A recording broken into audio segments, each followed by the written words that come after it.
राधे राधे महाराज जी। महाराज जी, जो भगवान का नाम नहीं लेते फिर भी अच्छे से रहते हैं, और जो भगवान का नाम लेते हैं परेशानी में रहते हैं, क्या फर्क है? कौन बोला? ये तीनों मतलब। हाँ, ऐसा देखा भी जाता है। क्या होता है कि जैसे कोई प्रभु का नाम जप नहीं कर रहा और बड़ा लौकिक पदार्थों से भरा पूरा देखा जाता है, सुखी देखा जाता है, तो उसमें हमारे भागवतिक विधान में एक सिस्टम है। जो भगवत मार्ग से विमुख आचरण, पापाचरण, अधर्माचरण करता है और आपको सुखी नजर आ रहा हो, तो उसके बहुत थोड़े पुण्य हैं। उनको भुगाने के लिए पहले हमारे संविधान, भागवतिक संविधान में उसके पुण्य नष्ट कर, क्योंकि जब उसे दुख मिलेगा तो पुण्य उसका सहयोग कर देगा, इसलिए पहले उसके सहयोगी का नाश किया जाता है। उसका सहयोगी जो सुकृत है उसको दे दिया गया। अब वो पापाचरण में और उन्मत्त हो गया। अब उसके वो सुकृत चल रहे, इसलिए उसे जुकाम भी नहीं होगा। अब वो सोचता है कि कुछ नहीं, कोई निर्णय नहीं, कोई भगवान नहीं, मनमानी पापाचरण करो, खूब मौज से रहो, और वो सुकृत उसके नष्ट हो रहे हैं। और जिस दिन उसके सुकृत नष्ट हुए, फिर मिटिया मेट होते हुए देखा है। शास्त्रों का विधान तो है ही, हमने देखा है।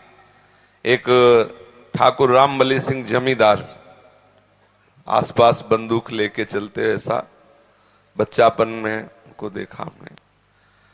वो ऐसे मतलब अपने गर्भ में रहते थे कि किसी को कुछ नहीं मानते थे। एक गरीब ब्राह्मण था जिसकी उन्होंने संपत्ति का अपहरण किया, तो वो गया और हाथ जोड़ा कि लंबरदार, गांव में ठाकुर जमींदार को ऐसे प्यार भाषा में बोले, लंबरदार, आप तो राजा हो, आप तो ठाकुर हो, आप तो जमींदार हो, गरीब ब्राह्मण हैं, उतने से ही परिवार चलता था, आप गालियां बके।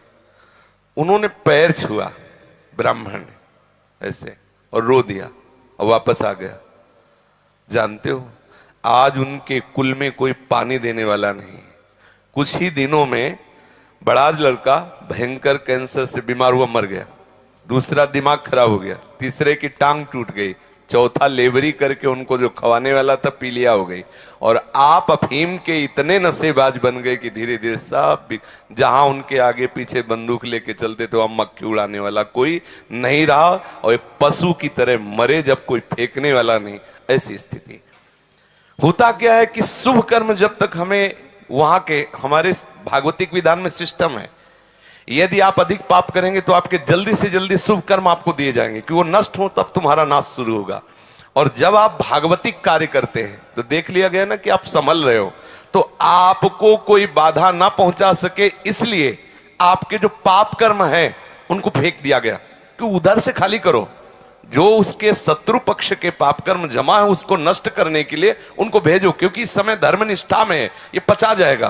तो उसके पाप कर्म आते हैं और धर्म में प्रबल होकर के उन पाप कर्मों को भोगता है, धर्मात्मा बन के चलता है। जिस दिन उसके पाप नष्ट हुए वो सुकृत और ये वर्तमान के सुकृत मिल गए, उस दिन जय हो जाती, उसकी कोई पराजय सजयती, त्रिभुवन में उसकी जय जयकार हो जाती, और उस पापात्मा का ऐसा नाश होता है, कोई पानी देने वाला नहीं मिलता।